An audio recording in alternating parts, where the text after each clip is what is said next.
আসসালামু আলাইকুম রহমতুল্লাহ। প্রিয় দর্শক, আজ একটি চরম সত্য এবং ব্যতিক্রমী বিষয় নিয়ে আপনাদের সাথে একটু আলোচনা করতে চাই। সেটা হচ্ছে, আপনারা যারা মুক্তিযুদ্ধ দেখেছেন তারা নিশ্চয়ই পরবর্তী আন্দোলন সংগ্রামগুলো দেখেছেন, যা এই দেশে বিভিন্ন সময় হয়েছে। যারা মুক্তিযুদ্ধ দেখেন নাই তারা পরবর্তী সময়ের আন্দোলন সংগ্রামগুলি দেখেছেন। আর যারা একেবারেই জেনজি বলতে একেবারেই 20-25 মধ্যে বয়স, তারা এই গত 15 বছরের আন্দোলন সংগ্রাম দেখেছেন।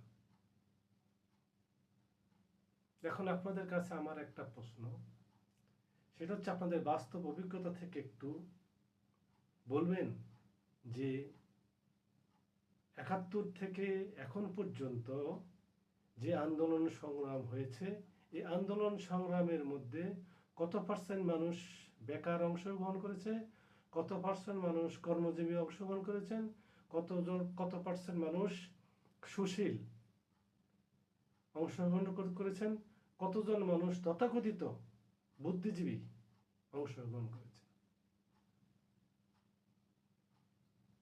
কিন্তু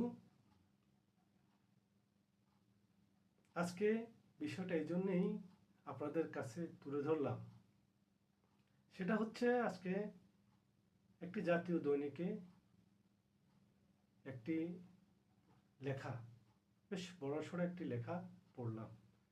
সেই লেখার মধ্যে মূল বিষয়টা ছিল দেশপ্রেম, এবং দেশপ্রেমের বিষয়টা লিখতে যে ওনার নাম নাই বললাম, ভদ্রলোক একটা পর্যায়ে এসে উনি ওনার পুরা লেখার যে সারমর্ম তুলে ধরেছেন, সেখানে তিনি লিখেছেন যে মানুষটি বেকার, তার তো দেশপ্রেম থাকার কথা নয়, দেশ তো তাকে কিছুই দিচ্ছে না, বিড়ম্বনা ভিন্ন, তার সার্বক্ষণিক চিন্তা নিজেকে নিয়েই, আর মানুষের মতো আত্মপ্রেমিক সংসারে বিরল।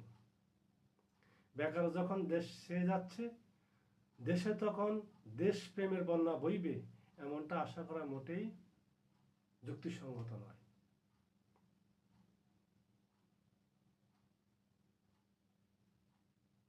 চব্বিশের যে আন্দোলন আমরা দেখেছি, একবারে সেদিনের কথা। 24-এর যে আন্দোলন দেখেছি,